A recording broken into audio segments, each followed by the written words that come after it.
Cut!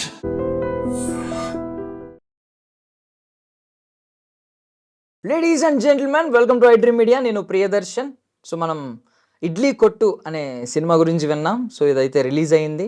Dhanush హీరోగా and డైరెక్టర్గా, even కో ప్రొడ్యూసర్గా ఆ సినిమాని అయితే ఆయన నిర్మించి దర్శకత్వం వహించి ఆయన నటించారు. నిత్య మేనన్ ఫీమేల్ లీడ్ కింద యాక్ట్ చేశారు. సో దాని గురించి కొంచెం డిస్కస్ చేసుకుందాం. మనతో పాటు సీనియర్ జర్నలిస్ట్ భరద్వాజ్ గారు ఉన్నారు, మాట్లాడదాం. సార్ నమస్తే. నమస్తే అండి. బాగున్నారు సార్? బాగున్నాను. సో ఇడ్లీ కొట్టు ఎలా ఉంది సార్? అంటే నాలాంటి ఏమి తెలియని వాడికి అసలు ఏంటిది, సేలబుల్ కంటెంట్ అంటారా, వర్త్ వాచ్ అంటారా, ఏమంటారు మీరు? అంటే వర్త్ వాచ్ అయితే ఇది ఇడ్లీ కొట్టు అని పెట్టడంలోనే ఆయన ఏం చెప్పదలుచుకుంటున్నాడు అనేది ప్రపంచానికి చెప్పాడు. ప్రపంచం హాట్ డాగ్ వైపు వెళ్ళిపోతున్నటువంటి సందర్భంలో ఇడ్లీ కొట్టు ఏమిటి అనేది ప్రశ్న. అంటే ఏమి తినాలో కూడా ఎవరో డిసైడ్ చేస్తున్నారు. ఎవరు ఏం తినాలి అంటే మన కోరికలు తెలుసుకుని, మన కోరికలు ఏమిటో మనకి నెట్లో గూగుల్ ఓపెన్ చేస్తే వచ్చేస్తున్నాయి కదా. ఈ పరిస్థితుల నుంచి బ్రెయిన్ని కంట్రోల్లోకి తీసుకుని మీ టేస్టులను కూడా కంట్రోల్లోకి తీసుకునేటువంటి ఒక ప్రయత్నం జరుగుతోంది ఆల్రెడీ. అంటే ఇడ్లీ అంటే ఇష్టం ఉన్న వాడికి ఇడ్లీ అంటే అయిష్టం ఉన్నట్టుగా అభిప్రాయం కలిగించింది అతనికే. అతనికి పిజ్జా అంటే ఇష్టం అని అతనికే అనిపించేలా చేసి అది తినిపించడం అనే ప్రోగ్రాం తీసేసుకుంది మార్కెట్. ఇది నడుస్తున్న ట్రెండ్. ఈ ట్రెండ్కి ఒక రకంగా మార్కెట్ ఎకానమీయే దోహదపడుతోంది. నిజానికి 95 నుంచి మన జీవితాల్లోకి ఇది ప్రవేశించింది. 95 నుంచి రకరకాలుగా సాంప్రదాయ వ్యాపారాలు దెబ్బతింటున్నాయి. సాంప్రదాయ జీవన విధానం పోయింది. ఈ బాధ అంతా ఈ సినిమాలో నడిపాడు ఆయన. ఓ పల్లెటూరు నేపథ్యంలో ఒక వ్యక్తి ఒక ఇడ్లీ బండిని పెట్టుకుని, రాజ్ కిరణ్ చేశాడు ఆ క్యారెక్టరు. ఆయన ఒక ఇడ్లీ బండి పెట్టుకుని, ఇడ్లీ కొట్టు పెట్టుకుని బతకటం, అంతకుమించి వేరే పనేం లేదు. పొద్దున్నే లేస్తాడు, ఆ ఇడ్లీ జనాలకి ఇష్టంగా ఎలా చేయాలి అనే దాని మీద ఆ కష్టం పడుతూ ఉంటాడు. అతను పరిశోధనే. అతను ఒక సైంటిస్ట్ లాగా దాన్ని డిజైన్ చేస్తాడు, ఆ రెసిపీని. ఇలా డిజైన్ చేసిన వాళ్ళు చాలామంది ఉన్నారు. ఈ డిజైన్ చేసిన వాళ్ళని ఫ్రాంచైజీ మోడల్లోకి పట్టుకొచ్చేసి ఈ ఇమేజ్ని సొమ్ము చేసుకోవడం అనే కార్యక్రమం కూడా నడుస్తోంది మార్కెట్లో. ఇప్పుడు ఊరూరా వెలిసిన బాబాయ్ హోటల్లో గొడవ అదే. ఇలా చాలా ఉన్నాయి. బాబాయ్ అదేంటి సుబ్బయ్య హోటల్ అనే కాకినాడ నుంచి పట్టుకొచ్చి ఆ బ్రాండ్ని ప్రతి చోట పంప్ చేసేస్తున్నారు. అంటే బ్రాండ్ ఇమేజ్ని వాడుకుని బిజినెస్లోకి లాక్కొచ్చేయటం, ట్రెడిషన్ని కూడా బిజినెస్గా మార్చటం అనేది మార్కెట్ ఎకానమీ చాలా, అంటే ఎర్లీ డేస్లో అదే చేస్తుంది. అక్కడి నుంచి కథను నడిపాడు అతను. అక్కడి నుంచి కథను నడుపుకుంటూ, అంటే తన జీవితంలో తను చూసినటువంటి, తన ఊరికి చెందినటువంటి ఒక ఇడ్లీ కొట్టు, దాని నుంచి పొందిన ప్రేరణతో తను రాసుకున్నటువంటి కథగా చెప్పాడు ధనుష్. అది సినిమా ఓపెనింగ్లోనే ఆ వాయిస్ ఓవర్లో వస్తుంది. అది అలా డిజైన్ చేసినప్పుడు భారతదేశంలో చాలా మార్పులు వచ్చినాయి. మార్కెట్ ఎకానమీలోకి వచ్చిన తర్వాత పరుగు పందెం వ్యవస్థ వచ్చింది. అంటే ఈ పరుగు పందెం వ్యవస్థలో ప్రతి ఒక్కడికి అవకాశాలు ఉన్నాయి. ఈ అవకాశాలు ఉన్నాయి. అంతకుముందు ఆకలి రాజ్యం చూసాం మనం. చేస్తానన్నా ఉద్యోగాలు లేని పరిస్థితి. ఇప్పుడు ఉద్యోగం చేస్తానన్న వాడికి ఉద్యోగం దొరుకుతోంది. ఆకలితో ఉండక్కర్లేదు, ఏదో పని చేసి. ఈ పనే చేస్తానని పెట్టుకోకుండా ఏ పని చేసైనా డబ్బులు సంపాదించుకోవడానికి అవకాశాలు ఉన్నాయి ఇప్పుడు. మార్కెట్ ఎకానమీలో కనిపించేటువంటి సుగుణం అదే. ఈ అవకాశాలు కల్పించటము, మార్కెట్ ఎకానమీ వరల్డ్ మార్కెట్ను ఓపెన్ చేయటము, ఈ ఓపెన్ చేసిన తర్వాత గ్లోబల్ అవకాశాలు మన కుర్రాళ్ళకు దక్కటం, వీళ్ళు ఇక్కడి నుంచి వెళ్ళిపోవడం, ఇది తొలి దశలో పట్టణాలకు వెళ్ళటంగా మొదలైంది. ఈ పట్టణాలకు వెళ్ళినప్పుడు గ్రామాలన్నీ కూడా వృద్ధాశ్రమాలుగా మారిపోయినాయి. ఆ తర్వాత వీళ్ళందరూ వరల్డ్ మార్కెట్ ఓపెన్ అయిపోయిన తర్వాత విదేశాలకు వెళ్ళిపోయి నగరాలు కూడా వృద్ధాశ్రమాలుగా మారిపోతున్నాయి. ఆ కండిషన్లో మనం ఉన్నాం ఇప్పుడు. కాబట్టి ఈ పిల్లలు వదిలేసి వెళ్ళిపోయినటువంటి తల్లిదండ్రులు, వీళ్ళ ఇబ్బందులు, వీళ్ళ కష్టాలు, ఇవి కూడా మాట్లాడుకోవాల్సినటువంటి అవసరం ఉంది ప్రజెంట్ సొసైటీలో. ఈ నేపథ్యాలన్నీ తీసుకున్నాడు. అంటే మార్కెట్ ఎకానమీ మనిషి జీవితంలోకి పట్టుకొచ్చినటువంటి అన్ని రకాల దుర్మార్గాలతో పాటు వైలెన్స్ పెరిగింది. అంటే ప్రతి మనిషి కూడా ప్రతి విషయానికి వైలెంట్గా బిహేవ్ చేస్తున్నాడు. అలాగే చాలా విషయాలు దాచిపెట్టి మాట్లాడుతున్నారు. అంటే ఒక ఫాల్స్ ఇమేజెస్లో బతికేస్తున్నారు అందరూ. ఈ ఫాల్స్ ఇమేజెస్ లేకపోతే బతకలేనటువంటి పరిస్థితి వచ్చేసింది. ఒకప్పుడు ఎలా ఉండేదంటే, ఈరోజు ఏదో అన్నం వండుకున్నాను, కూర లేదు, ఈరోజు ఏం కూర వండావు మీ ఇంట్లో అని పక్కింటి వాళ్ళు అడిగేవాళ్ళు. అడిగితే వీళ్ళు ఇచ్చేవాళ్ళు. కరెక్ట్. అది లేదు ఇప్పుడు. ఆ మాట అడగటమే చాలా ఇబ్బందికరం అనే పరిస్థితికి వెళ్ళిపోయారు. ఇటువంటి కండిషన్లోకి వెళ్ళిపోయిన తర్వాత ప్రపంచంలో రిలేషన్స్ ఎలా తయారవుతాయి అనేది ఒక గొడవ. రెండోది పిల్లల పెంపకానికి సంబంధించి పిల్లల్ని ప్రకృతి సిద్ధంగా పెంచటం మానేసి వాళ్ళ కోరికలకి అనుగుణంగా బిహేవ్ చేస్తూ పెంచటం. అలా పెంచిన పిల్లలందరూ ఫాల్స్ ఇమేజెస్లోకి వెళ్ళిపోతారు. అంటే వాడు స్కూల్లో ఏదో వేరే ఫ్రెండ్ నుంచి ఒక విషయం తెలుసుకుంటాడు. అది తెలుసుకున్నది తనకు కూడా కావాలని వచ్చి అడుగుతాడు. అడిగినప్పుడు వాడికి వివరించి చెప్పాలి కూర్చోబెట్టి. మన సినిమా ఇది, వాడి సినిమా అది, కాబట్టి ఈ తేడాన్ని గమనించాలి అని చెప్పాలి. ఇది చెప్పకుండా కొడుకు కోరిక తీర్చడమే తన విధిగా పెట్టుకుని మొదలు పెడితే నెమ్మదిగా వాళ్ళ కోరికలు పెంచుతూ పెడుతుంది. మార్కెట్ ఎకానమీ అనవసరమైన విషయాలను కూడా అవసరమైన విషయాలుగా మారుస్తుంది. రీసెంట్గా ఒక న్యూస్ వచ్చింది సార్. అంటే ఒక ఏదో రాష్ట్రంలో పాప ఆమె కూలి పని చిన్న పని చేసుకుని డైలీ వేజ్ అన్నారు. ఆమె 20 సంవత్సరాల్లో 15 సంవత్సరాల సేవింగ్స్ అంట. అవన్నీ పక్కన పెట్టుకుంటే కొడుకు నేను అన్నం తిన్నో అని చెప్పి కూర్చున్నాడంట ఐఫోన్ కొనమని. మొత్తం సేవింగ్స్ అంతా పట్టుకెళ్ళి ఐఫోన్ కొనిచ్చింది. తప్పదు. అటువంటి కండిషన్లోకి అంటే అనవసరమైన విషయాలని అవసరమైన వస్తువులుగా మార్చటమే మార్కెట్ ఎకానమీ లక్ష్యం. ఇలా మార్చిన ప్రెజర్ని తల్లిదండ్రులు భరిస్తూ వెళ్ళినంతకాలం వాళ్ళు ఆ ఫాల్స్ ఇమేజెస్లో బతికేస్తూ ఉంటారు.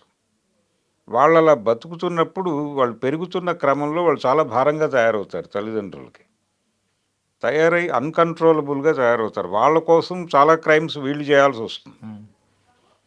ఇప్పుడు స్కూల్స్ కూడా అలాగే మనకి గవర్నమెంట్ స్కూల్స్ వెళ్ళిపోయినాయి మన జీవితాల్లో నుంచి. ఒకప్పుడు మా చిన్నప్పుడు గవర్నమెంట్ స్కూల్లో సీట్ దొరక్కపోతే గత్యంతరం లేని పరిస్థితుల్లో ప్రైవేట్ స్కూల్లో వేసేవాళ్ళు. గవర్నమెంట్ కాలేజీయే ప్రథమ ప్రాధాన్యత. అక్కడ దొరక్కపోతే ప్రైవేట్ కాలేజీ గురించి ఆలోచించేవాళ్ళు. ఇటువంటి కండిషన్ పోయి అసలు ఇప్పుడు గవర్నమెంట్ స్కూల్ కానీ లేకపోతే కాలేజీ గురించి కానీ ఎవడు పట్టించుకోవట్లేదు. అంటే ఒక కార్పొరేట్ స్కూల్లో పడేస్తే బాధ్యత తీరిపోతుంది. సాంప్రదాయ జీవన విధానం వ్యాపారాలు చచ్చిపోయాక పిల్లల్ని ఏదో పద్ధతిలో అమెరికా పంపించేయటమే టార్గెట్ అయిపోయింది తల్లిదండ్రులకి. ఈ టార్గెట్ అయిపోయిన తర్వాత వీళ్ళు ఏదో ఒకటి చేసి డబ్బులు కట్టి ఒక కార్పొరేట్ స్కూల్లో వేస్తే వాడు వెళ్ళిపోతాడు అమెరికా అనుకుంటున్నారు వీళ్ళు అప్పు చేసి డబ్బులు కడతారు. వాడేం చేస్తాడు, రోజువారీ ఖర్చు ఇస్తాడు. ఒక చార్ట్ కొనాలండి, దాన్ని థర్మాకోల్ షీట్ ఒకటి కొనాలి, దాన్ని కత్తిరించి దీనికి అంటించి అని చెప్పి ఒక 500 రూపాయల ప్రోగ్రామ్ ఇచ్చి పంపిస్తాడు రోజు. ఈ ప్రోగ్రామ్ కోసం డబ్బులు తీసుకురావటం, వాడు అక్కడ వడ్డీ కట్టడానికి డబ్బులు పోగేసుకుంటే అది మళ్ళీ ఈ ప్రోగ్రామ్కి వెళ్ళిపోయి వడ్డీ ఎక్కడ కట్టాలో తెలియదు. ఇలాంటి ఒక దౌర్భాగ్య స్థితిలోకి ప్రపంచాన్ని నెట్టేసింది. ఈ నెట్టేసిన దీనిలో పిల్లల్లో చాలా ఇబ్బందికరమైన మానసిక దారుణాలన్నీ జరిగిపోతున్నాయి పిల్లల్లోనే. వీళ్ళు పెరిగి హింసా ప్రవృత్తితో తయారవుతున్నారు. ఒక వైలెంట్గా రియాక్ట్ అవుతున్నారు. తల్లిదండ్రుల మీద రియాక్ట్ అవుతున్నారు, పక్కవాడి మీద రియాక్ట్ అవుతున్నారు. తమకంటే ఎవరైనా అచీవర్ కనిపిస్తాయి అంటే పోటీ పరుగు పందెం వ్యవస్థలో క్రెడిట్ రేటింగ్స్ ఇస్తుంది సొసైటీని. ఈ క్రెడిట్ రేటింగ్ సిస్టమ్ వచ్చిన తర్వాత ఇదివరకు వాడు పాస్ అయ్యాడు, వాడు ఉద్యోగం వస్తుంది, ఏం పర్లేదు నేను కొట్టు పెట్టుకుంటాను, లేకపోతే మా నాన్న వ్యవసాయమే చేస్తానని అనుకునేవాళ్ళు, సరదాగా మాట్లాడుకునేవాళ్ళు. ఇప్పుడు అచీవ్ అయిపోయిన వాడిని వేసేద్దాం అనుకుంటున్నారు, అచీవ్ కానివాడు. ఈ వైలెన్స్ పెరిగిపోయింది సమాజంలో. దాన్ని కూడా మాట్లాడాడు ఇడ్లీ కోర్టులో. ఆ అవతల క్యారెక్టర్ అంటే ఇద్దరు బిడ్డల పెంపకం, రాజ్ కిరణ్ కొడుకు ఇతను ధనుష్, అలాగే అదర్ సైడు సత్యరాజ్ అతని కొడుకు అరుణ్ విజయ్. వీళ్ళిద్దరూ ఏ బ్యాక్ డ్రాప్స్లో వాళ్ళ పిల్లల్ని పెంచారు, వాళ్ళు ఎలా తయారయ్యారు అనేది కథ. ప్రకృతి సిద్ధంగా ప్రపంచం ఉంటే బాగుంటుంది అని చెప్పడం కోసం ఇడ్లీ కొట్టుని సింబల్గా తీసుకున్నాడు. రూరల్ కండిషన్స్ దెబ్బతింటున్నాయి, వైలెన్స్ పెరిగిపోతుంది సమాజంలో. దీన్ని మళ్ళీ సెటరైట్ చేసుకోవాల్సిన అవసరం ఉంది. ఈ ఏరియాలో కొంచెం ఆలోచించి పనిచేస్తే మంచిది అనే ఒక సందేశం ఇస్తూ, ఆ సందేశాన్ని ఎక్కడా కూడా ఉపన్యాస ధోరణిలో చెప్పకుండా కథలో ఇన్కార్పొరేట్ చేసి నడిపాడు. ఆ నడిపిన పద్ధతి బాగుంది. రైటర్గా అంటే ఒక డైరెక్టర్గా, రైటర్గా ఇంత ఆలోచిస్తున్నాడా సమాజం గురించి అనిపించింది. ఆ లెవెల్‌లో తీశాడు. అలాగే శాలిని పాండే క్యారెక్టర్ చాలా బాగుంది సినిమాలో. అంటే తల్లిదండ్రులు ఏ కళ్ళద్దాలతో ప్రపంచాన్ని చూపిస్తారో ఆ కళ్ళద్దాలతోనే చూస్తారాళ్ళు. వాళ్ళకి అదే అర్థమవుతుంది. అంటే విలన్లు కొందరుంటారు, హీరోలు కొందరుంటారు. ఇలాంటి డివిజన్‌తో ఆలోచనలు మొదలైనప్పుడు మనుషులు వాళ్ళకి ఎలా అర్థమవుతారనే యాంగిల్‌లో ఆ క్యారెక్టర్‌ని నడిపాడు. అది బాగుంది. తర్వాత పల్లెటూరులో తను వదిలేసి వెళ్ళిపోయిన ప్రపంచంలో నుంచి ఒక ప్రతినిధి నిత్యా మేనన్ క్యారెక్టర్. ఆ క్యారెక్టర్ ఎలా వీళ్ళని అర్థం చేసుకుంటుంది అనేది. ఇలా ఒక డిఫరెంట్ ఏరియాల్లో రకరకాల కోణాల్లో నుంచి ఆ సమస్యని డీల్ చేసిన పద్ధతి బాగుంది డైరెక్టర్గా. ఒక మంచి కథ, ఒక మంచి ఆలోచన, సింబాలిక్గా చాలా బాగా తీశాడు సినిమాని. కాకపోతే ప్రపంచం ఎలా రిసీవ్ చేసుకుంటుంది అనేది చూడాలి. కమర్షియల్గా ఇది సక్సెస్ అవుతుందా లేదా అనేది పక్కన పెడితే ఒక చింతనాపరుడిగా ధనుష్కి గౌరవప్రదమైనటువంటి గుర్తింపునైతే ఇస్తుంది ఈ సినిమా. సో అంటే రీసెంట్గా చూసుకుంటే జాబిలమ్మ నీకు అంత కోపమా అది సక్సెస్ అయింది కమర్షియల్ పరంగా. అవును. అంతకుముందు రాయన్ అని ఒక కమర్షియల్ ఫార్మేట్లోనే తీశాడు, అది కొంచెం మిక్స్డ్ టాక్ వచ్చింది. సో అవును. దీని విషయానికి వచ్చేసరికి మీకు నార్మల్గా రైటర్గా అయితే మీరు అభినందించారు, అంటే అవును. సమాజం గురించి ఎంత ఆలోచించాడా, అవును. ఇలాంటి ఆలోచనలు కూడా ఉన్నాయా ధనుష్కి అని చెప్పి. బట్ టెక్నికల్ వైజ్ ఏమన్నా మీకు ఏమన్నా టెక్నికల్గా కూడా అభివృద్ధి బాగుంది కనిపించిందండి? సినిమా. ఇబ్బందికరంగా లేదు. ఎంగేజ్ చేయగలిగాడు. థియేటర్లో కూర్చున్నటువంటి ప్రేక్షకుడిని ఎమోషనలైజ్ చేయగలిగాడు, ఎంగేజ్ చేయగలిగాడు. కాకపోతే క్రిటికల్గా చాలామంది అంటే సాధారణ సినిమాగా చూస్తున్నారు దీన్ని. అంటే మనకి సమీక్షకులకు కూడా ఫార్ములా ధోరణి ఉంది. కొలతల సిద్ధాంతం పెట్టి ఏది ఏ కొలతలో నడిచింది ఈ సినిమాలో అనేది చూసి దానికి ఒక రేటింగ్ సెట్ చేస్తున్నారు. ఈ ఫార్ములాలోకి ఒదగని కథ అది, ఒదగని క్యారెక్టర్. అందుకని ఇక్కడ కూడా మిస్ మ్యాచ్ అవుతున్నాడు తను. మార్కెట్కి మిస్ మ్యాచ్ అవుతున్నాడు కాబట్టే ఇది కమర్షియల్గా ఏ రేంజ్ సక్సెస్ అవుతుంది, జనాలు ఎంతవరకు ఓన్ చేసుకుంటారనేది చూడాలి. ఇప్పుడు ఆ మధ్యకాలంలో ఒక కొత్త డైరెక్టర్ 35 అని ఒక సినిమా అటెంప్ట్ చేశాడు. నిజానికి అది మంచి కథ, మంచి సినిమానే, చెప్పదలుచుకున్న విషయాన్ని బాగానే చెప్పాడు అతను. కానీ జనాలు బాగానే ఉందన్నారు కానీ కమర్షియల్గా అదేం పెద్దగా వర్కౌట్ అవ్వలేదు. వాళ్ళు ఓటీటీ ఇవన్నీ చేసి మొత్తానికి బయటపడుతున్నారు. ఇప్పుడు చిన్న సినిమాల పరిస్థితి ఎలా జారైందంటే థియేటర్లో రిలీజ్ చేస్తున్నారు కానీ థియేటర్ నుంచి ఒక పాజిటివ్ రెస్పాన్స్ రాబట్టి 4 పాజిటివ్ రివ్యూలు రాయించుకుని ఇవి చూపించి ఓటీటీలకి అమ్ముకొని ఏదో సొమ్ము చేసుకుంటున్నారు అంతే. అందుకోసం అంటే థియేటర్ అనేది జస్ట్ ఒపీనియన్ పుల్లింగ్ సెంటర్గా మారిపోయింది. అటువంటి పరిస్థితుల్లోకి వచ్చిన తర్వాత ఈ సినిమా ధనుష్ ఉన్నాడు కాబట్టి దానికి ఒక కొంతమంది వెళ్తారు సినిమాకి, అక్కడ వరకు నడుస్తుంది. కానీ ఈ మౌత్ ట్రాక్ స్ప్రెడ్ అయితే కొంచెం రైజ్ అవుతుంది. ఇలాంటి సినిమాలు ఆడటం అవసరమే.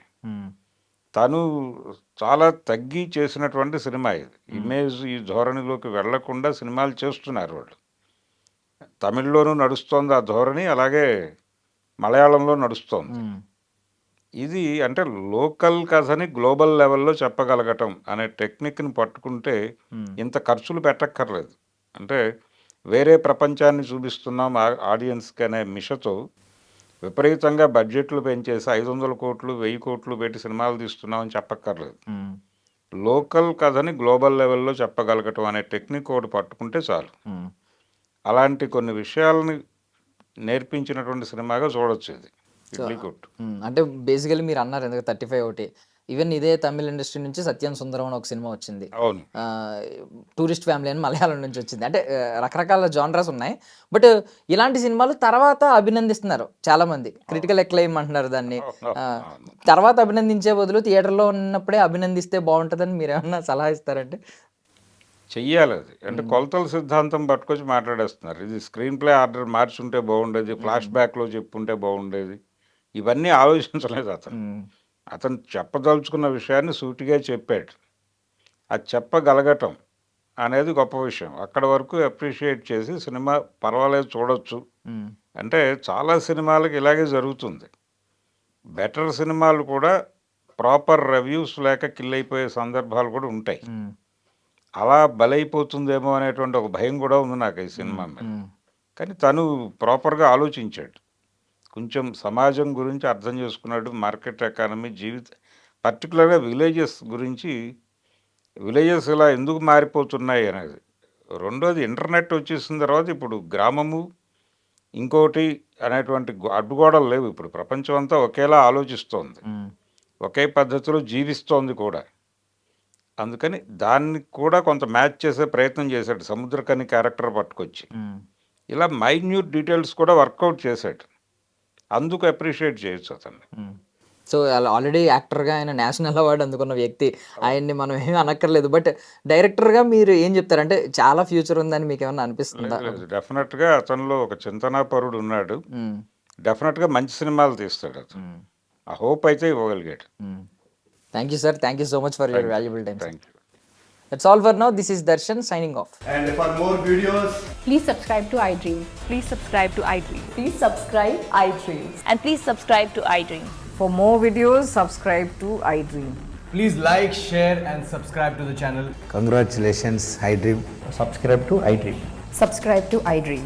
So subscribe to iDream Media. iDream ki iDream team అందరికి huge congratulations. Please subscribe iDream Media. Please subscribe to iDream. Subscribe iDream. Please subscribe to iDream. iDream అంటే నా కళల ఛానల్ సబ్స్క్రైబ్ చేసుకున్న నోరు తిరుగుతలేదు, మీరైతే గంట గుర్తు కొట్టండి. For more such videos, please subscribe to iDream.